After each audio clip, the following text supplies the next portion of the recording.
I would like to present the results of a study which we have done in last year, in the end of last year, and it's mainly about eye tracking, and it's mainly about what data can you have from eye tracking device. My name is Michał Dębek. Nicola Kamas was conducting this study in person. The agenda is quite simple, and I think maybe it will be shorter than 44 minutes. First, what do gamers think about indie games and developers behind them? It would be the first topic. The second one, how do gamers explore indie games on Steam? Because we asked players to explore indie games and to buy one indie game which they chose. I will show you how the user flow looks like on Steam. I will also tell you about what is the most important information for players when browsing Steam. You will see how much time they spend on each part of Steam webpage browsing games. And a few words about why do gamers prefer some games over others, but it would be only, touched. And few takeaways for the end. So let's start. Before I tell you about how gamers think about indie games, we have to try to define what is indie game in fact, because it's a bit fuzzy concept, and it was really the reason to conduct this study, because we were curious, how gamers think about indie, how gamers understand indie, and how it is compared to what we know about indie, in the industry. So in the industry, we tell that indie game is developed by a small team. It's more individual involvement of each team member than in AAA studios. It's mainly done without the financial support of a publisher, of a big publisher. It's not really true right now nowadays, but it was a few years ago. It's no oversight or directional influence by a third party, mainly publisher. So indie studios can be very free in terms of creative freedom, because there are no controlling interests, no creative limitations. It's focused on innovation and experimental gameplay.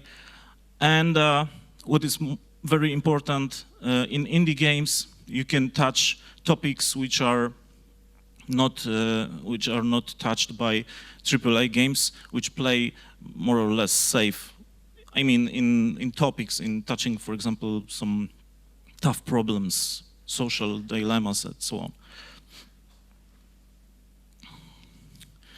The bottom line is that labeling a game indie is highly subjective, and there is not really there are no I would say we are not all agree. We cannot agree what is indie and what is not indie, especially nowadays. I will show you some examples of 6 indie games.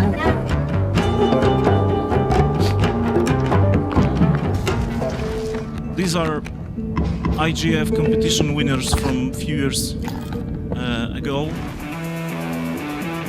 As you can see, we have many mechanics. We have totally different gameplays, totally different ideas, totally different scale of the game.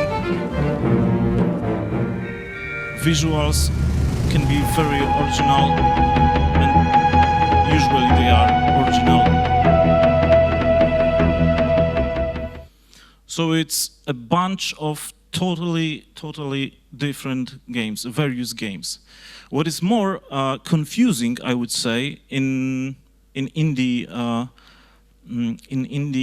idea is that we have also something which is called triple I. I don't know if you came across this term, triple I. And we have also AA and AA+, which is totally not understandable by players, by the way, but I will tell you about it a bit more further. And triple I's are, they look like triple A's, but they are smaller in scale and they are not backed up by, big money, big marketing, big, marketing efforts and PR efforts. Let's see. It's a horror. The examples. 10-second head start, Igor. From Poland, of course. This is the perfect example. This is the Wikipedia's example of triple I game, Hellblade. With a dead girl. The moon.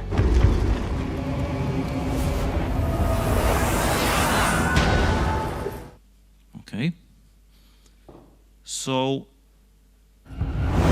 sorry. So we have totally various games, different, in scale, in gameplay, in mechanics, and so on. Who are indie gamers? Who plays those games? This is the data from Humble Games, from the presentation this year's GDC by Phil Hoffman. They conducted study of over 1,400, as far as I remember. So these are really, big data. Indie gamers are heavy PC players, mainly heavy PC players.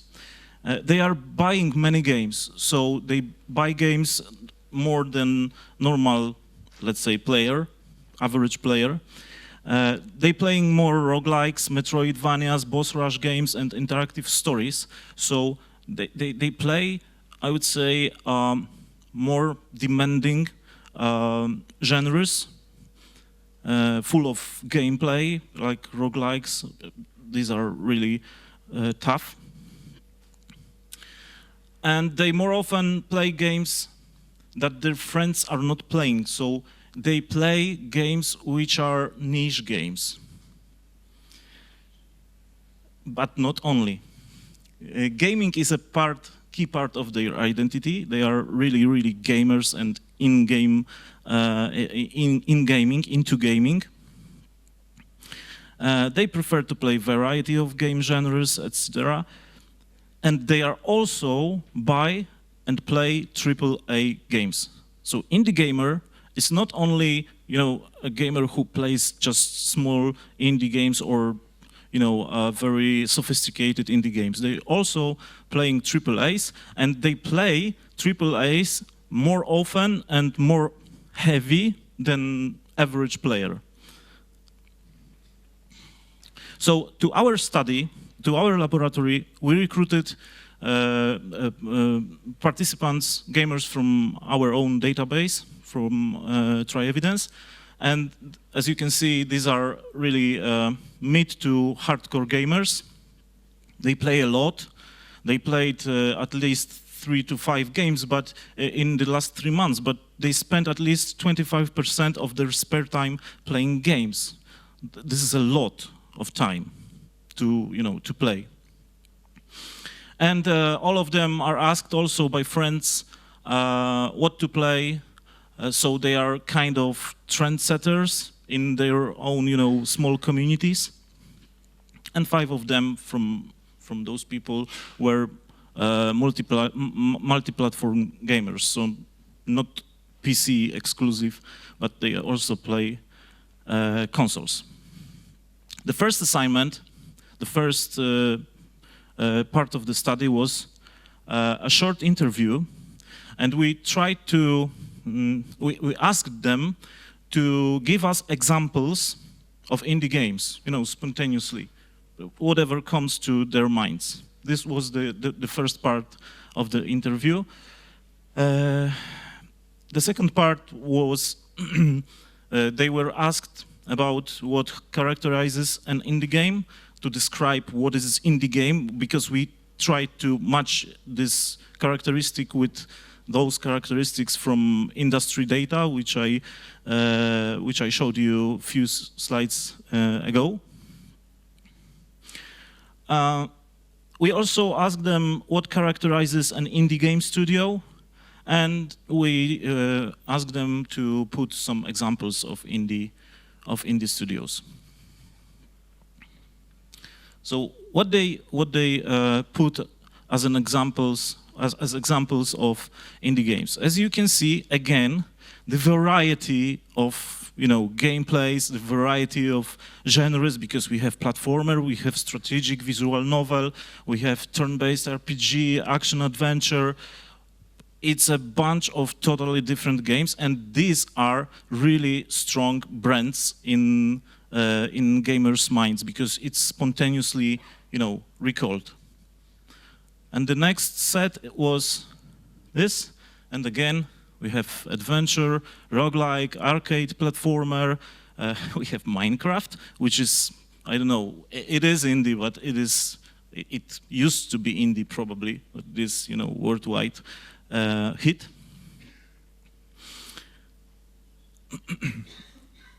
And then they were asked about what characterizes an indie game, and what they said. They said that indie game is unique. These are unique ideas, non-standard mechanics. The games combining genres, they are hybrids very often. They are niche very often. They have interesting storytelling.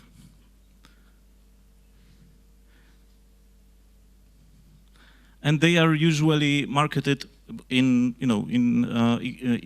our gamers' minds. They are usually marketed by word-of-mouth marketing, so without a heavy backup from the publisher, of course. There are no money to make full-scale marketing. Some of gamers said that the indie game is usually remains hidden gem for at least some time, until critical mass of players, say, oh, it's a good game, it's a good game, it's a good game. So it usually remains hidden from, mass market. And it costs about 17 euro, which is, by the way, low price. And if you imagine how much game you have to, how many games you have to sell for 17 euro SRP, so it's 10 euro for you to make a small game. You have to sell a lot of those games, about 200,000 probably, to be above the break-even point. How our gamers imagined studio creating indie games, studios. I mean, they were asked, what is studio characteristic of a indie studio? So they said there are small dev teams, there are very friendly in atmosphere. It's about you, probably some of you. Friendly atmosphere, people are creative, unique people, knowing each other, passionate about gaming and gaming culture, and they have limited access to top technologies. These were, declarations of our gamers about, what is the characteristic of an indie studio and what exact studios they recalled. Usually they couldn't, recall any studio, but if so, they recalled 11-bit studios, Concern Tape, Flying White Hawk, Polytron Corporation, Red Hood Studios, and Team Cherry, which is very interesting because Flying White Hawk, even on this picture, is really a big one. That was about our gamers' minds. Okay, and the next steps, the next assignment was different, totally different, because it was not about declarations. It was about how people actually behave in Steam, on Steam page. We asked them to find an indie game, and we assured them that we will buy this game to them to create a very realistic scenario, and we of course bought them those games after this study, and then after this assignment, they had to declare why they chose this particular game and what information was crucial to decide. And part B of this study, was that they were presented with three games, and they had to just browse Steam pages of these games to for us to know how people really behave in Steam and what is the visual attention, how the visual attention looks like on Steam. So, first I would like to, maybe familiarize you with an eye tracking device, because maybe not every person here knows how it looks like. This is the eye tracker. It's a small, like a bit of cameras below the screen. So the study is non-intrusive. It can be done, without touching the participant. So what they do first? They familiarized themselves with the website of Steam and the tabs available on it, so they could narrow the search. And what is the visual attention, how it looks like? What you see is how people, where exactly gamers look at, in what part of the Steam page they are looking at. Okay, so as you can see, this is the dead zone totally. Oh, sorry. Yeah. And afterwards, we could create a heat map. So the heat map is, the visual representation of players' visual attention, and we can see that here is the, focus area, the most focus area of gamers browsing Steam page, and here and here and here, nothing happened here, for example.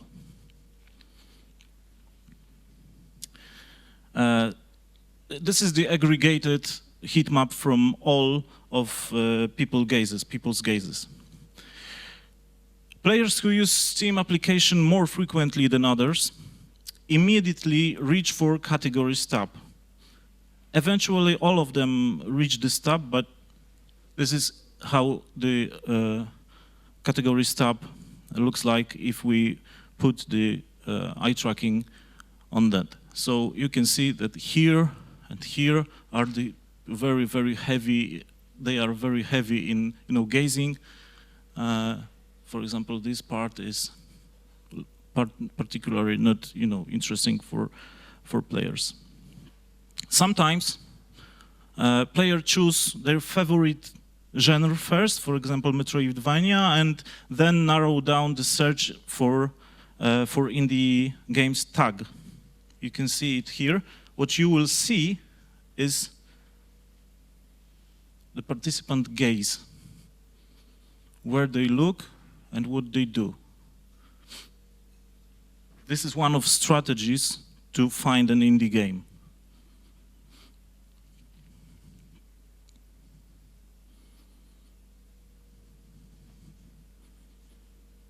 And another participant.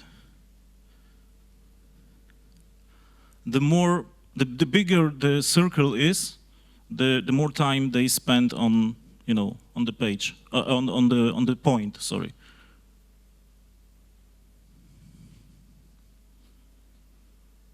So you can see they browse picture. They browse. They look at title and they look at price, and this is recurring, scheme. Sorry. Some gamers try to use the search field. They use it, really.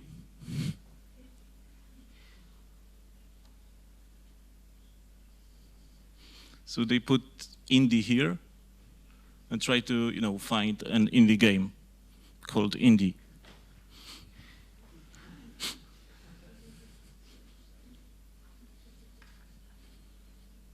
Of course, they tried also to simplify the task and to be, smart, as you can see here.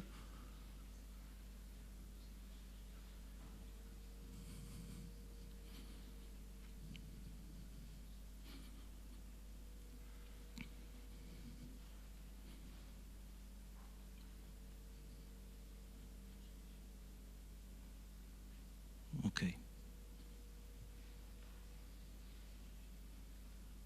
And some gamers use the genres tab, which directly displayed the genre they were looking for.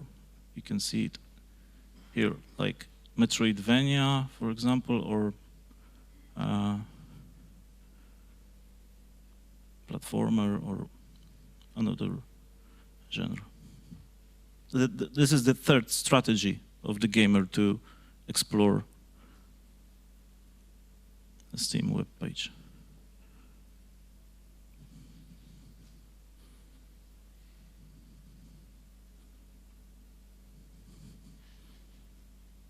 What is interesting, the mouse is following, the eyes, as you can see.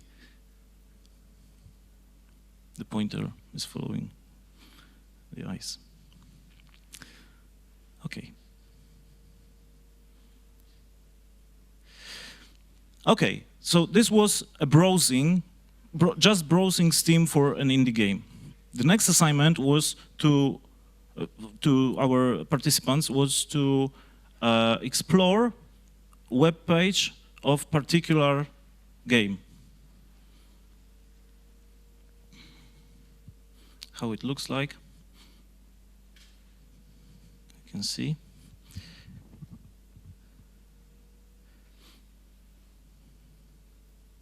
Okay. Okay. Yeah, that's the gamer's visual attention on the whole games page. So it seems like the dead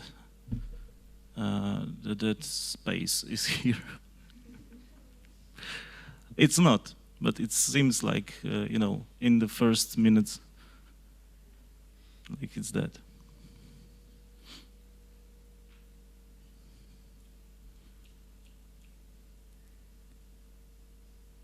Okay.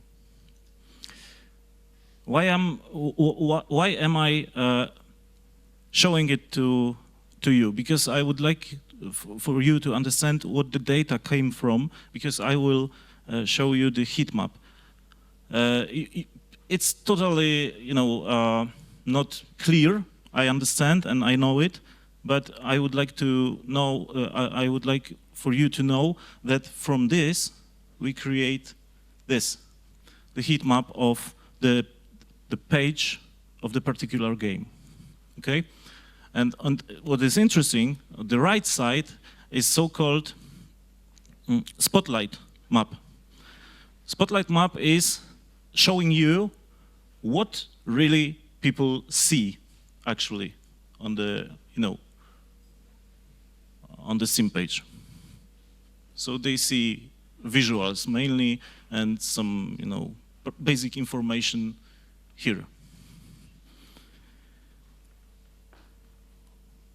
Which leads us to the next part of the analysis. We divided the Steam page to sections, functional sections called areas of interest, and to examine which of them are read first, and for how long each of them is read.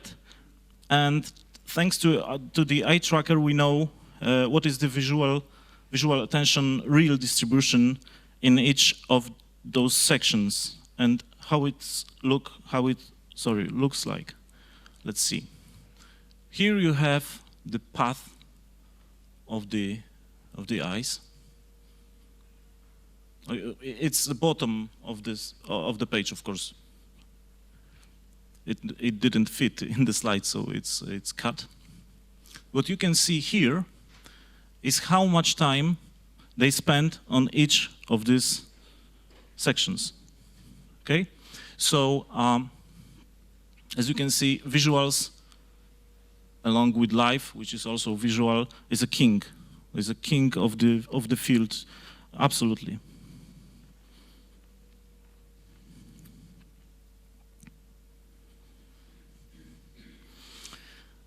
Next, we asked participants how they think, what they think is the most important for them, the information important for them. So what they declared. They declared that screenshots, game descriptions, tags, and reviews are the most important. This is number of declarations. We have 8 participants, so 100% is here, 25% is here. And how it looks like if we, put it on actual eye tracking data. This is the table of eye tracking. Never mind, just to, for you to know that there is tons of data. It's only a part of, of those tables.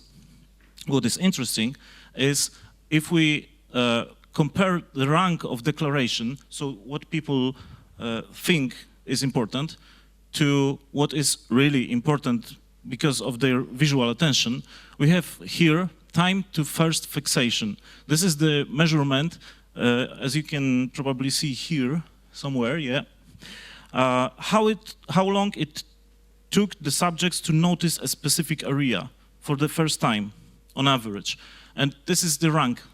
So screenshots are absolutely number one, and trailers and stream, so every visual is absolutely number one. What is interesting, the number 2 is comments and reviews. Sorry. It's absolutely not this. Okay, sorry. Number 2 is game description. Sorry. What I'm messing.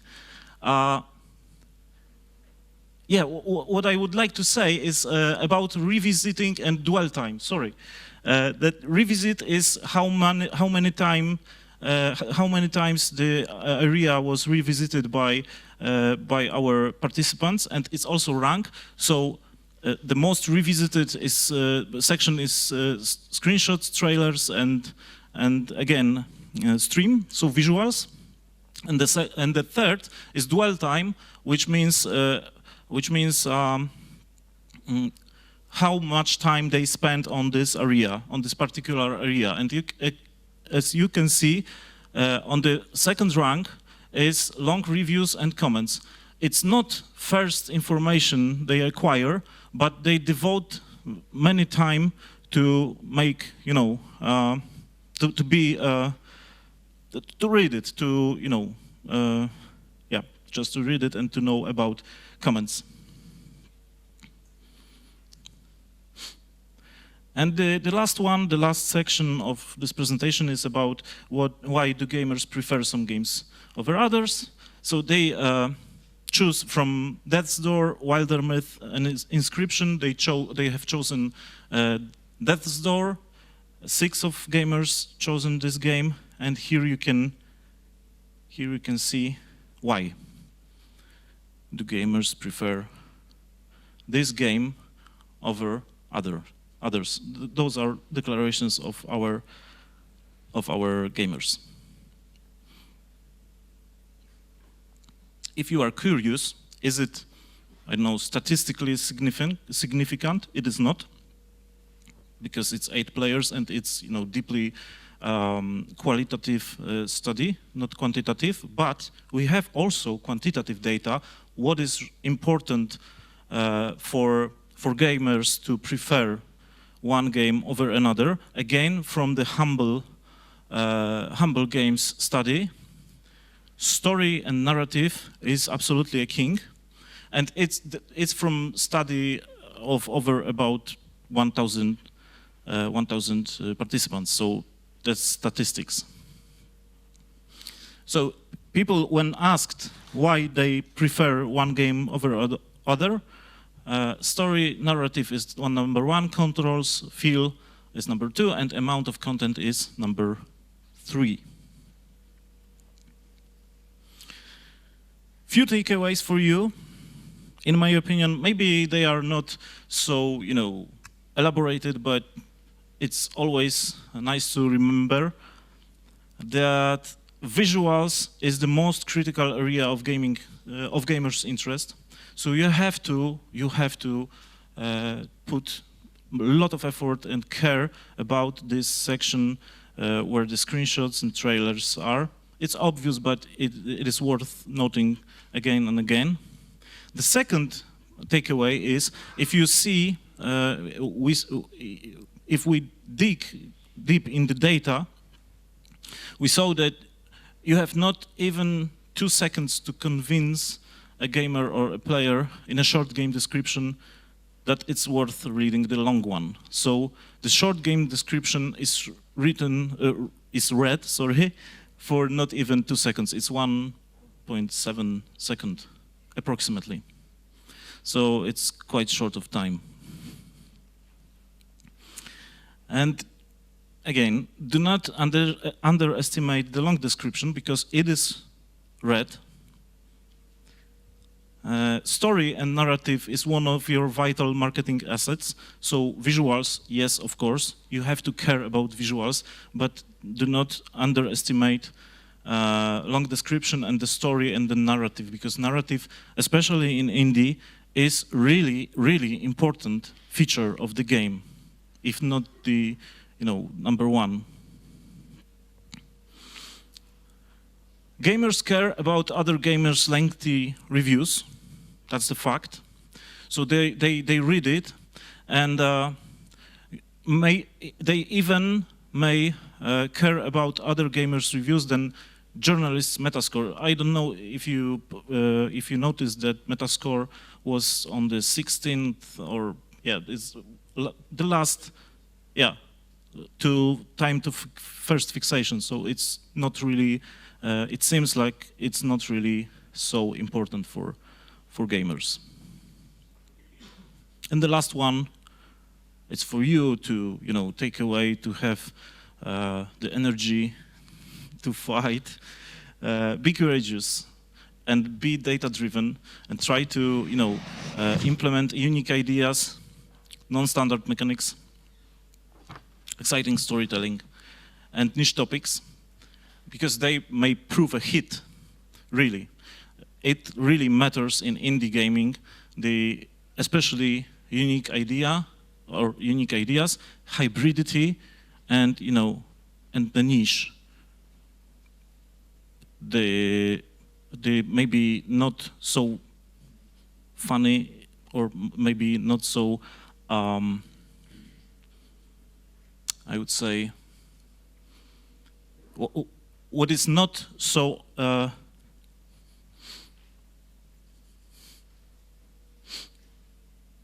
sorry. There are tons and tons and tons of indie games every week, putting in at Steam. So it is, even if you try to make unique idea, non-standard, etc., etc., there are tons of developers developing also unique ideas, non-standard mechanics, hybridity, and so on. So it's not so, it is tough. And one last thing you have to remember about how indie gamers play games. They also play triple A's, and they play triple A's very often. So they are used to some mechanics from triple A's, okay?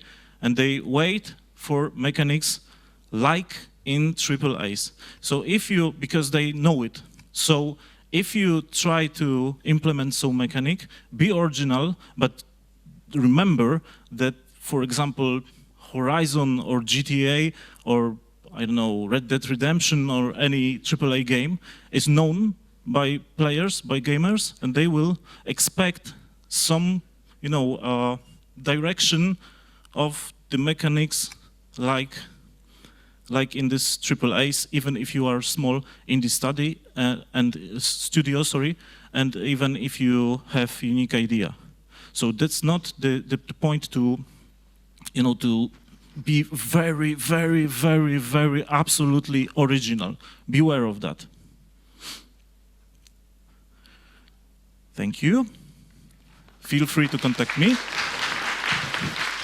If you are interested how eye tracking may be applied in actual research of games, not only Steam page, but games, you can just visit our blog.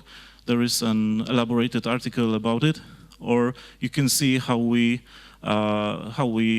explored trailers of Godfall versus Hellblade some time ago, introducing neuromarketing, like eye tracking and also galvanic skin response. So it's a measurement of emotions and so on. So you can just click here on our blog. Thank you, Michał. We have plenty of time for the questions. Oh, and we have plenty of questions.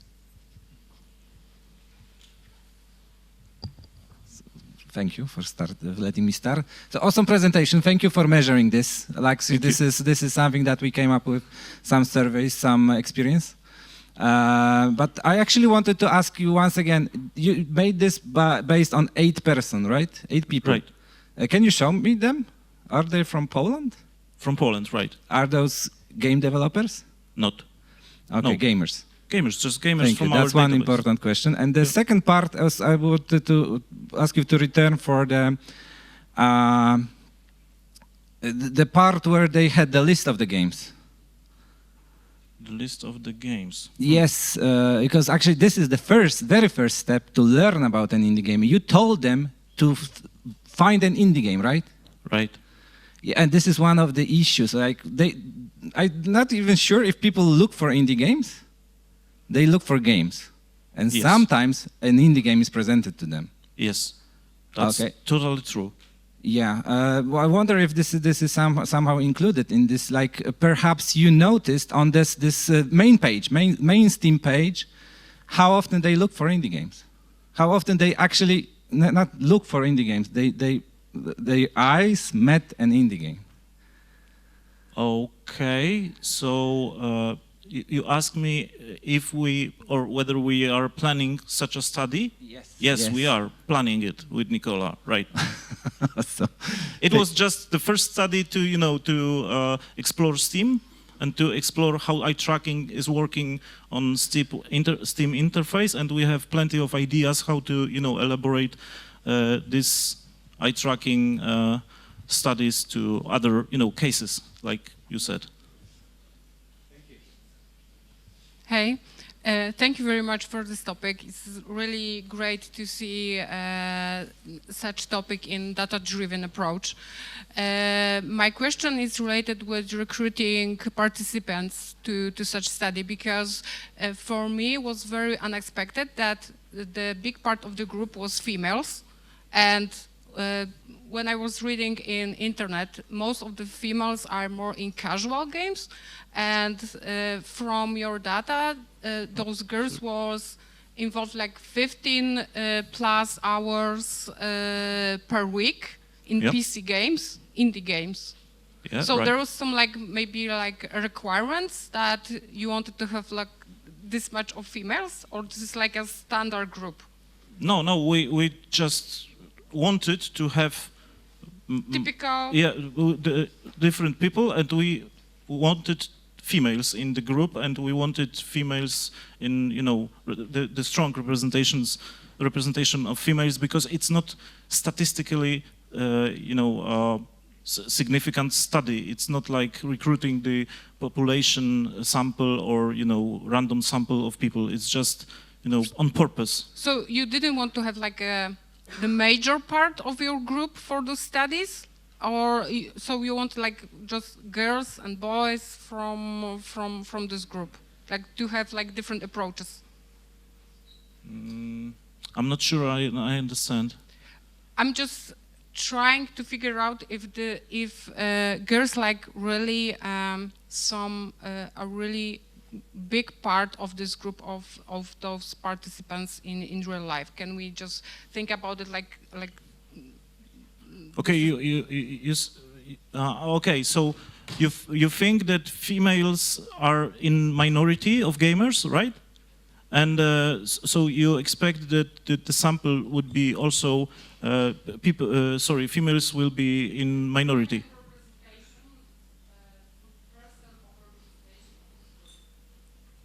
Okay, we will think about it in the future, just to, you know, to test it on. Maybe Nicola would like to add something to this, because she was recruiting this group. So, from what I understood, you're asking like, you're thinking that girls are like a minority, maybe even in our database, right? But in our database, we have over 250 gamers, and it's almost 50-50, I would say. We have a lot of girls in our database. I would say like maybe 40% of them are girls, 60% of them are like boys, but it's not like we have only 20% of girls.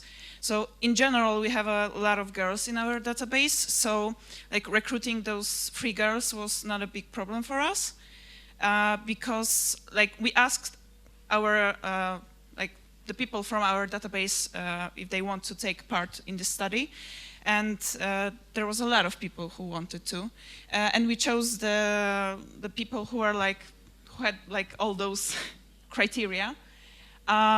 So it's not hard to find girls who want to participate, and they are not really a minority, at least in our database. I don't know if that answers your question, or yeah, okay, no problem. We have plenty of hardcore gamers, female gamers, really, right. And I'm, you know, they play a lot more than me, for example, and even if I'm mid-core gamer, hardcore gamer, they play much more than I, or some people from Try Evidence even, so they are really hardcores. Hey. Yep. So, thank you for a great talk. I have one question, because what struck me as a surprise was that the Steam score wasn't really listed as one of the top factors. So, don't you think that it's just because it's immediately visible and players actually don't really spend time looking at this, but it's still one of the most interesting factors? It was. In fact, it was. I will show it. You mean? Yeah, I mean the one. This? Yeah. So which one is it? It's here. Like score, the Steam score is somewhere here. In opinions, like we name it opinions. Like you mean this thumbs? Yeah, right? so for example, if here players see mixed or red, mostly negative, they won't even bother looking further. Isn't it true? Nicola.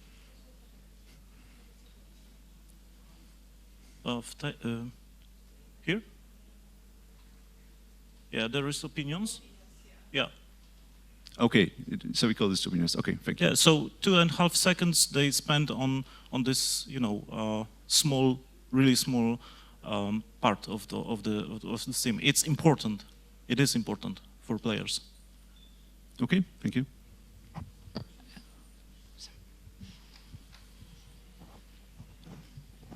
So I was wondering, because you were using, if I'm seeing it correctly, you were using a Steam that is not logged in. So you are using the Steam page without the player history. Yeah. And I think that is an important data point, that Steam has its algorithms, and recommends games to players. Yep. So, for example, they could, for example, look towards areas like players like you love, or your discovery queue, or something like that. So I think that Definitely.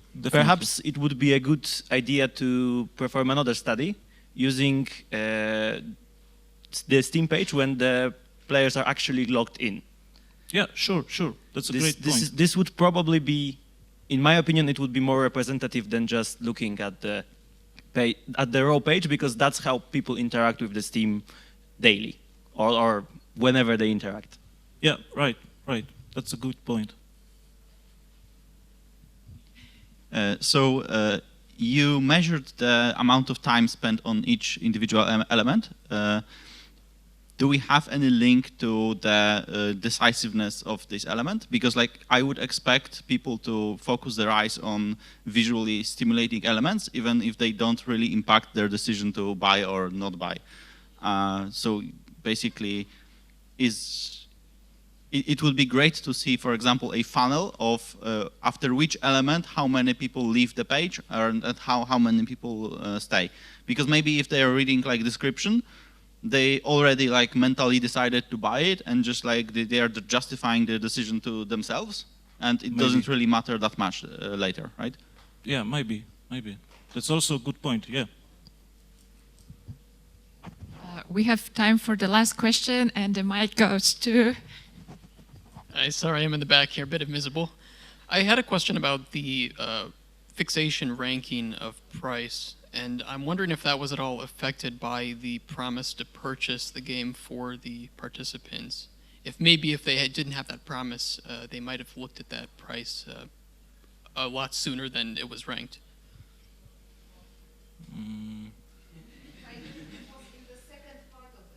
No, I know it was ranked, but it was ranked quite lowly from the participants, and I'm wondering, because early on in one of the slides you mentioned that you had told participants you would purchase this game for them, and if that promise hadn't been given to them, perhaps price would have been a lot higher on the ranking to look at first.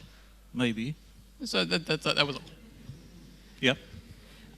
So thank you all for the great discussion. I believe that you can still catch Michał and Nicola during our break. Let's give them one more round of applause. Thank you.